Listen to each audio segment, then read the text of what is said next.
너에 대해서 말해줘. Hey, coucou, c'est Queen Lisa. Ça fait super longtemps que je n'ai pas fait de vidéo YouTube. La dernière vidéo YouTube que j'avais fait, je crois que c'était pour les 10 mois de mon chat. Voilà. Et là, je fais une nouvelle vidéo, déjà, et tout. C'était parce que j'ai eu beaucoup de personnes qui me posaient la question quand tu vas faire une vidéo en parlant de ta grossesse, voilà et tout. Et bah c'est cette vidéo là donc je vais parler. Il y aura plusieurs parties. Il y aura une première partie, ça sera la grossesse. Une deuxième partie, ça sera l'accouchement, la maternité. Et la troisième partie, ça sera retour à la maison et tout. Comme vous voyez, j'ai changé un peu. Je ne peux pas aller dans ma chambre vu qu'il y a ma fille qui dort. Voilà. Et je suis obligée de le faire dans le salon. En tout cas. Et tout. On va commencer et tout. Voilà. On va commencer. On va dire, on va commencer la première partie, la grossesse.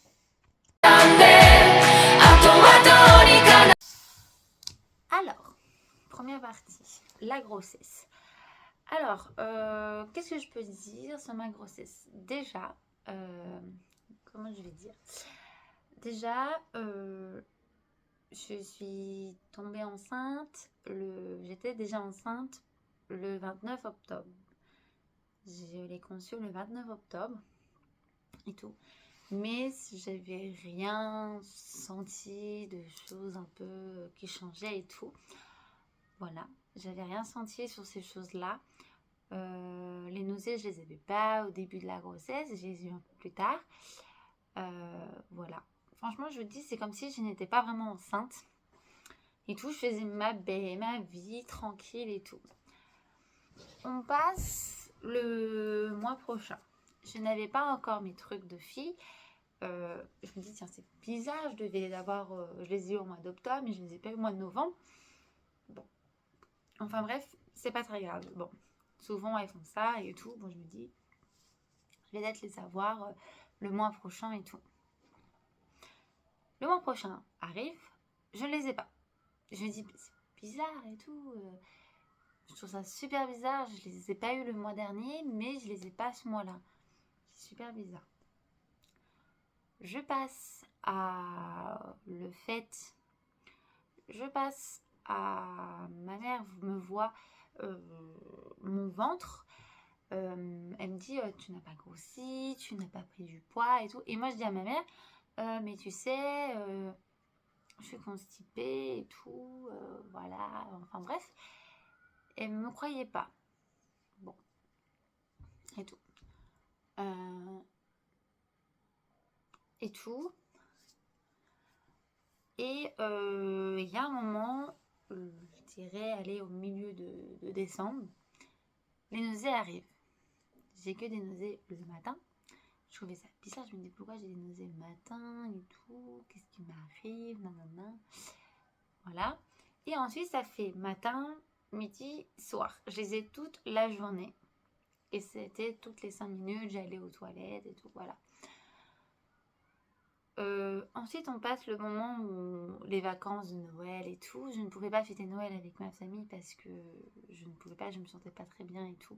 Et j'allais pas tout le temps aux toilettes toutes les 5 minutes à chaque fois et tout. Je vais... mon copain vient à la maison et tout pour rester pendant les vacances de Noël, des choses comme ça. Et ma mère me dit... si ma mère était en vacances, ma soeur aussi... ma soeur sortait, ma mère sortait aussi. On restait à la maison, nous, et tout. Et là, ma mère m'a dit de faire un test de grossesse. Alors, je fais le test de grossesse, comme je fais d'habitude. J'ai fait le test de grossesse. Et sur le test de grossesse, il y a les 2 barres. Et là, je me dis, bon, bah, en fait, j'étais un peu choquée. Et à la fois, je me dis, non, ça ne peut pas être vrai, je ne peux pas être enceinte et tout, voilà. et tout. Je le montre à mon copain,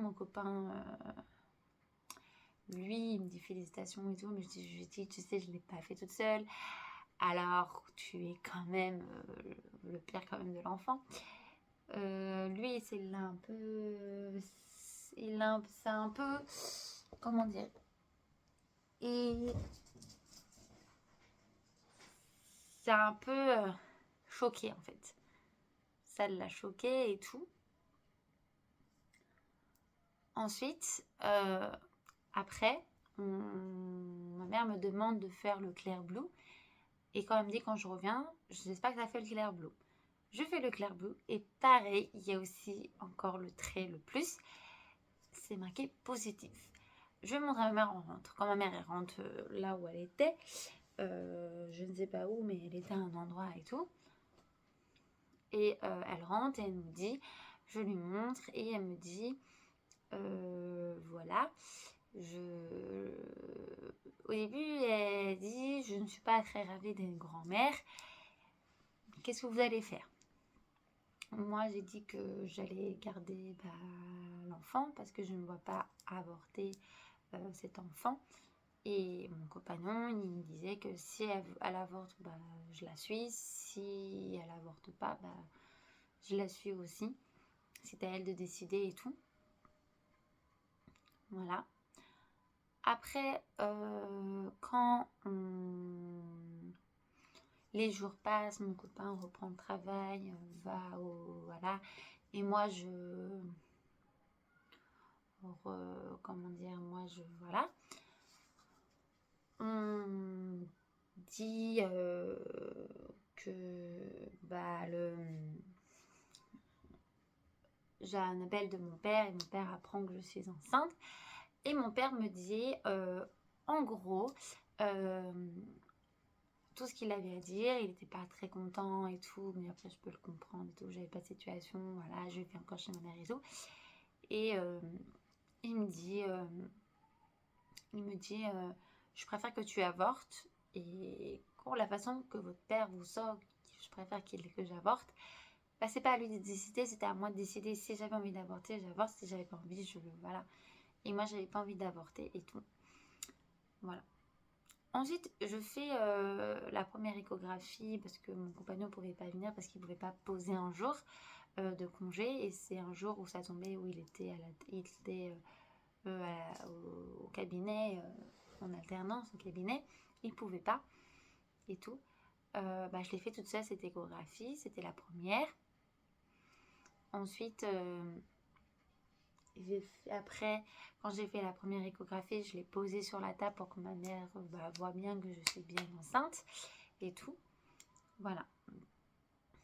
Ensuite, quand j'ai fait la première échographie, il y a une sage-femme qui est de la PMI qui vient à ma domicile et tout. Voilà. On a discuté et tout. Voilà. Enfin bref. Et elle m'a dit de trouver un hôpital. Alors, le problème des hôpitaux, vu que moi, je voulais, vu que je suis née à Saint-Maurice, à l'hôpital de Saint-Maurice, Esquirol, et j'ai voulu que ma fille naisse où je suis née, voilà, et ça n'a pas été fait, parce qu'ils n'avaient plus de place, parce que Interco est en travaux, voilà. Ils sont en train de refaire Interco à Créteil parce que Interco n'a pas assez de chambres, n'a pas assez de salles d'accouchement et tout. Ils sont en train d'en rajouter, voilà, pour un peu agrandir la maternité d'Interco. Voilà. C'est-à-dire que tous les gens de Créteil allaient tous à Saint-Maurice et que les gens de Maison-Alfort étaient obligés de trouver un autre hôpital pour accoucher. Alors, je devais partir à la clinique de Saint-Maur, mais le problème de la clinique de Saint-Maur, moi j'ai un côté de Saint-Maurice, vu qu'ils travaillent avec la clinique de Saint-Maur, on me dit d'un côté, non, c'est comme si vous accouchez dans un hôpital public, ça veut dire que vous n'avez rien à payer, je ne sais pas pourquoi vous faites payer la chambre et tout. Et c'est comme si, et en plus sur la convention, vous êtes aussi sur notre convention. Il y a les deux hôpitaux qui sont dedans, il y a notre hôpital et il y a celui de la clinique. Alors, je vois pas pourquoi il vous dit de payer, enfin bref, voilà. Et j'ai changé d'hôpital, je ne suis plus, j'ai pas accouché à la clinique, mais voilà, j'ai changé d'hôpital et ma mère, elle a appelé Armand Trousseau parce que apparemment Armand Trousseau, j'arrivais pas à les joindre et tout. Ma mère, elle a essayé de les rappeler en disant que ma fille, elle vous a rappelé, mais elle n'arrive pas à avoir aucune personne. Elle a fait ah bon bah voilà, et ça a coupé à chaque fois. Alors je suis partie à Armand Trousseau. On dit à ma mère qu'ils avaient 2 hôpitaux qui sont Diaconèse et c'est ça, Diaconèse et les Bleuets. Quand on lui a dit à ma mère que vous pouvez les appeler, ils ont peut-être de la place, mais c'est pas sûr. Alors ma mère, elle appelle Diaconèse et Diaconèse a répondu à ma maman en disant que oui, vous inquiétez pas, on a de la place. On prend des mamans qui n'ont pas de grossesse à risque. Votre fille, il faudra juste qu'elle s'inscrive sur... Pardon, excusez-moi.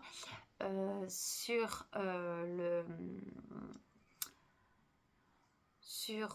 internet, sur notre site de l'hôpital Diaconèse et après on va lui donner un rendez-vous qu'elle viendra pour l'inscription et ensuite elle est inscrite à l'hôpital et voilà.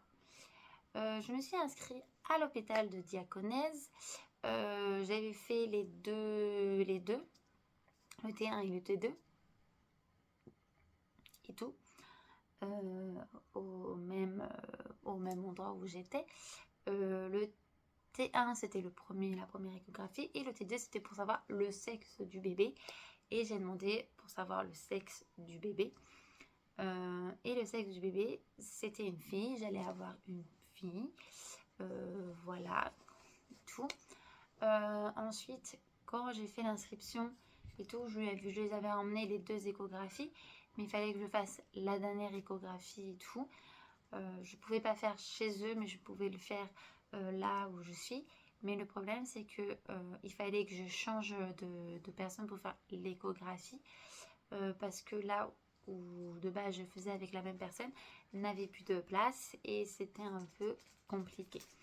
Alors il fallait que je change, j'ai changé, j'ai fait la dernière échographie et j'ai pu aller au rendez-vous pour l'anesthésie et la gynéco. Quand je suis allée pour le rendez-vous de l'anesthésie et la gynéco, l'anesthésie m'a vu demander est-ce que je voulais la péridurale et tout, mais c'est à moi de décider et tout, voilà. Et ensuite je suis partie chez la gynéco, ensuite bah voilà, et tout.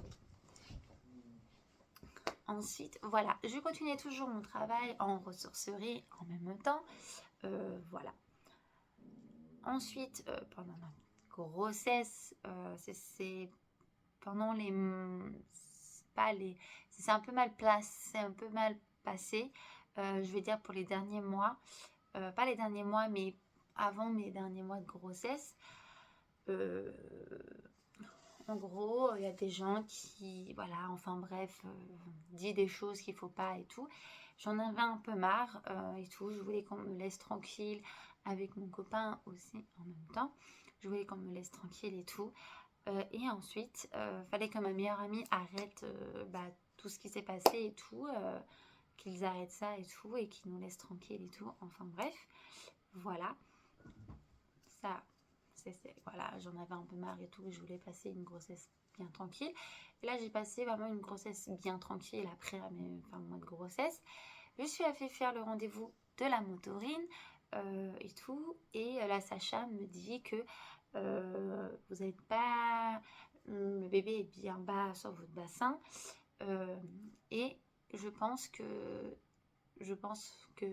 dans pas longtemps, vous serez même là en train, le soir ou même le lendemain, chez nous.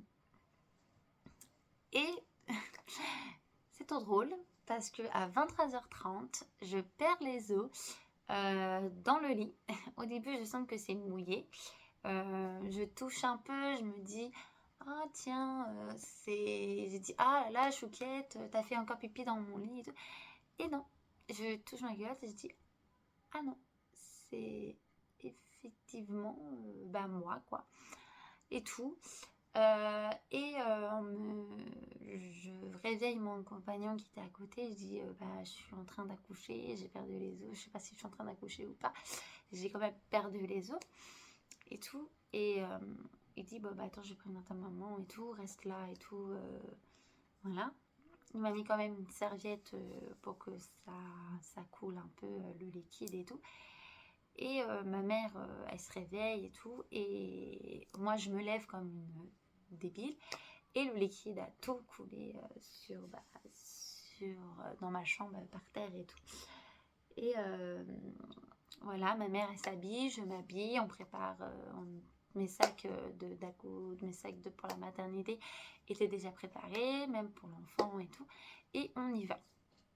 On y va et tout. Et quand on est allé et tout, la dame me dit bien que oui, c'est la poche des os qui a refus. Vous êtes, voilà, faudra y aller. Faudra que vous restiez ici avec nous parce que vous pouvez accoucher à n'importe quel moment, soit le soir, soit le lendemain. Et tout. C'était mon séjour. Alors là, ça a commencé mon séjour à la maternité. Et ça sera pour la deuxième petite partie.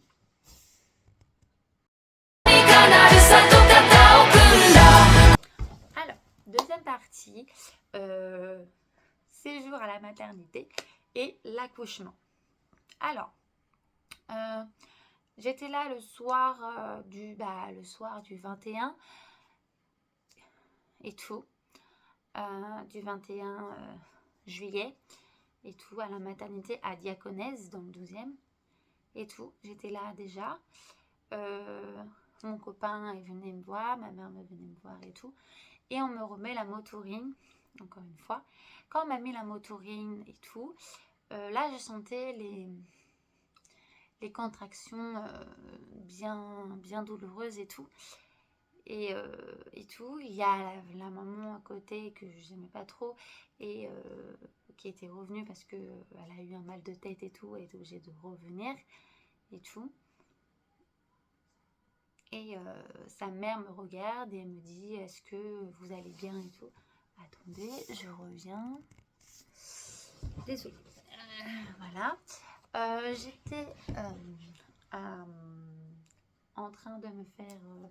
elle est en train d'appeler une infirmière pour qu'on vienne me voir et tout. Et quand l'infirmière m'a vue, la dame a demandé... oui, il y a une maman à côté qui est en train d'accoucher, je sais pas, elle est en train d'accoucher, je crois, et tout. Elle a mal et tout. Déjà que sa fille, au début, ne peut pas trop parce qu'elle dit, non, elle se laisse, elle a qu'à se débrouiller et tout, nanana. Non, la maman était très gentille, elle m'a quand même aidée. L'infirmière va chercher une sage-femme. La sage-femme, elle devait aller voir une autre maman, mais la autre maman va attendre parce que moi, c'était plus urgente. Elle arrive. Elle me dit je vais un peu vous embêter, vous voulez bien? J'ai fait allez-y et tout. Elle fait bon le bébé arrive et vous êtes en train d'accoucher, on va y aller tout de suite à la salle d'accouchement. On arrive à la salle d'accouchement. J'avais la seule salle un peu spéciale, la salle avec la baignoire pour me relaxer et tout. J'avais début la sage-femme de jour qui arrive et qui me dit voilà, vous pouvez soit faire le ballon, soit le tapis, soit la baignoire et tout. Voilà. Attendez. Alors, j'ai eu la sage-femme de jour et tout. Elle m'a dit où je peux aller faire soit de la corde, soit dans la baignoire, le ballon ou le tapis. Et tout. Je suis allée tout de suite dans la baignoire pour me relaxer et tout, ça me faisait du bien. Elle m'a dit que je peux aller toute nue ou soit avec juste ma culotte. Je suis allée juste avec la culotte et tout. Enfin, c'est pas très grave. Et quand je suis allée dans ce genre de choses, ça m'a fait du bien, ça m'a relaxé un peu, mais à bout d'un moment, je commençais à pas être très bien et tout. Voilà, la sage-femme de jour s'en va parce que bon, elle était plus du... Voilà, on laisse la place de la sage-femme de nuit. La sage-femme de nuit arrive, elle se présente, voilà, voilà. Et vu qu'il y avait d'autres mamans qui étaient en train d'accoucher et tout, bah, la sage-femme revient et elle me dit que là, elle m'a demandé si je vais bien et tout, enfin voilà.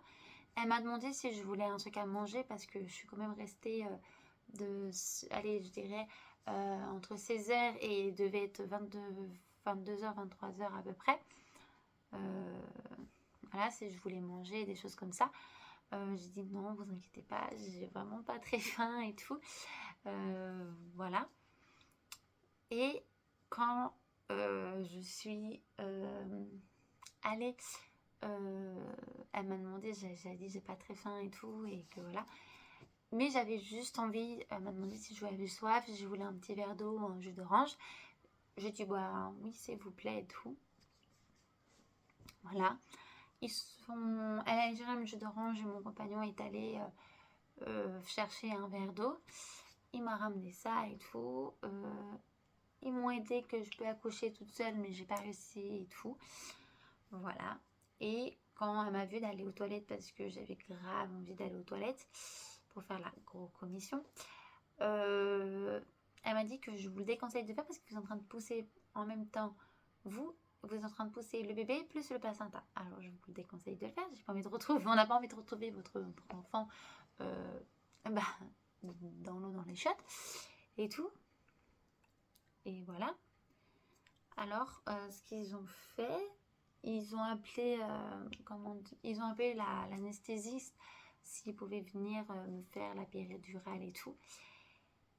Et parce que j'étais dilatée à 9, 10 et on n'a pas le droit, mais elle a dit je vais demander s'ils pouvaient quand même venir parce que là vous en pouvez plus. Et ils m'ont mis la péridurale, ils m'ont mis un autre produit pour pas que je sente la jambe, les sensations de mes jambes et tout. Quand je pousse. Ensuite, quand la médecin arrive, elle m'explique en disant que votre bassin n'est pas assez large, il est comme il est, voilà, et tout. Ensuite, elle m'a dit que si vous n'arrivez pas à avoir basse, on va faire un césarienne et tout. Et moi, j'ai dit que vous dites à une fille, j'ai pas de la césarienne, hein, vous inquiétez pas. Mais vous parlez à une fille qui n'a pas de ventre, qui a rien et qui est comme ça, toute fine. Voilà. Elle me dit, mais vous inquiétez, je ne pourrai jamais regarder la cicatrice et tout. Elle me dit, vous inquiétez pas, la cicatrice, vous la verrez jamais. La cicatrice, elle est très basse et vous la verrez jamais du tout. Ensuite, quand elle me demande si je suis prête pour, voilà, je commence à pousser, mais vous voyez que je n'arrive pas et tout. Voilà. Ils m'ont dit que on va utiliser un autre instrument, les forceps, mais à cause des forceps, bah ça fait une déchirure et ils ont voulu juste replacer la tête de ma fille parce que sa tête déjà elle était bien placée mais sa tête était mal placée et elle était un peu coincée avec le placenta aussi en même temps. Ensuite ma fille, ils ont juste sorti un petit peu la tête de ma fille et moi j'ai poussé pour la faire sortir. Et quand elle est sortie, j'ai senti comme si mon ventre était dégonflé. Mais quand je vous dis vraiment dégonflé, il était vraiment dégonflé. Et ensuite, ils m'ont dit, est-ce que vous voulez prendre votre fille? J'ai dit, attendez 5 minutes pour que je respire un peu. Et après, ils l'ont mis sur moi. Bon, elle m'a fait un peu caca dessus, mais ça, c'est normal. C'est tous les bébés qui font ça. Et tout. Voilà. Et ensuite, elle a dit, ce n'est même pas la peine de sortir votre placenta. Votre placenta n'est même pas arrivé, il n'y a même pas 5 minutes. En fait, elle m'a expliqué que j'étais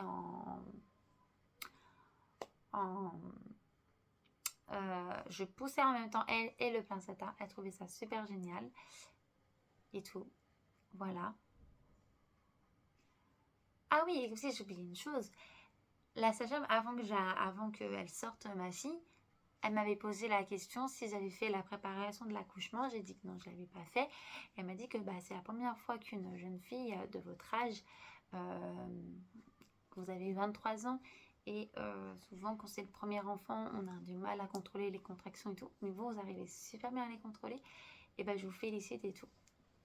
Voilà. En fait, ma fille, voilà, elle est née le 22 juillet à 16h. À 16h, n'importe quoi. Elle est née le 22 juillet à 6h du matin. Je suis désolée, elle n'est pas née à 16h. Voilà. La sage-femme de nuit, elle s'en va et tout.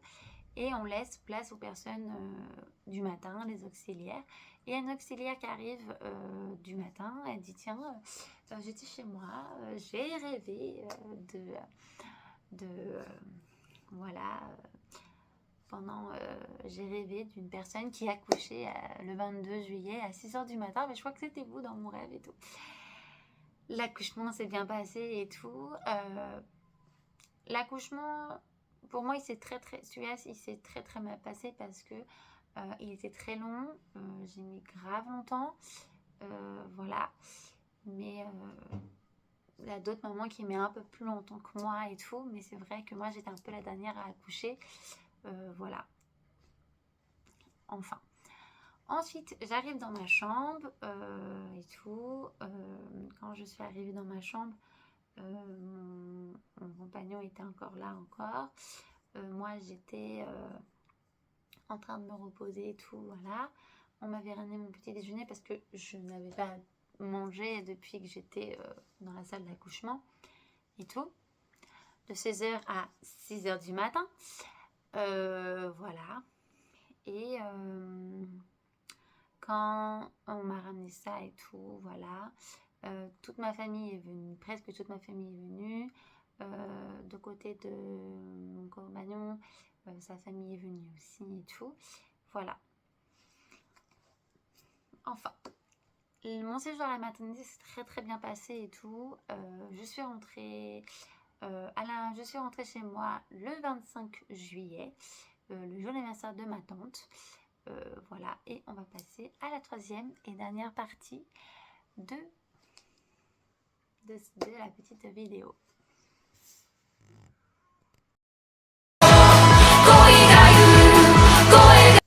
Troisième partie, le retour à la maison. Je suis revenue à la maison le 25 juillet. Alors, pendant que je suis revenue à la maison, j'ai mes amis qui sont venus, qui sont venus la voir et tout. Bon, elle était vraiment toute petite, elle avait quelques jours et tout. Voilà. Et ensuite, après, j'ai une amie qui m'a offert une peluche pour elle et tout. Voilà. Et ensuite, voilà.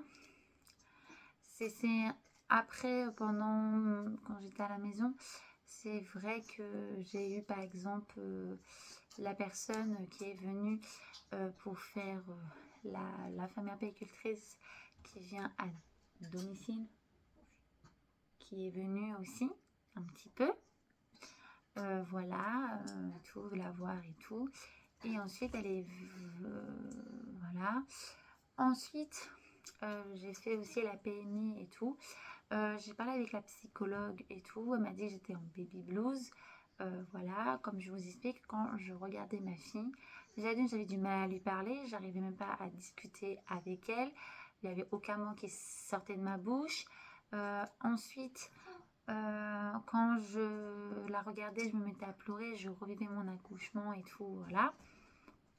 Enfin, il y avait tout ça. Ensuite,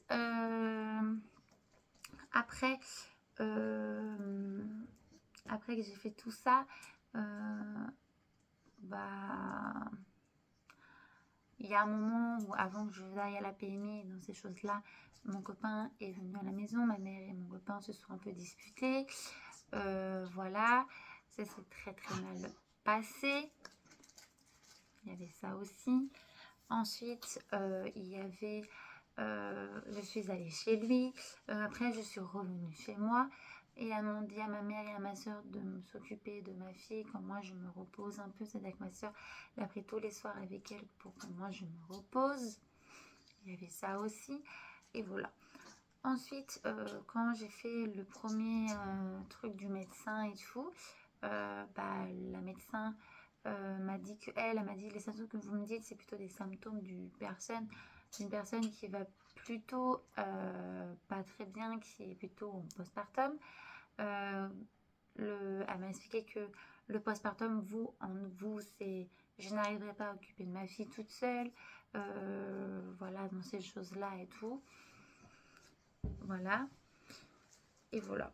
Après, il y a un moment, mon postpartum, mon baby blues sont partis. J'arrivais un peu plus, je commençais un peu plus à lui parler, mais je lui chuchotais des petits trucs et tout. Quand j'ai commencé à chuchoter, ma voix qui a commencé à venir, alors je discutais avec elle, je jouais avec elle et tout. C'est vrai que le retour à la maison, c'était très compliqué, c'était pas facile et tout. Voilà.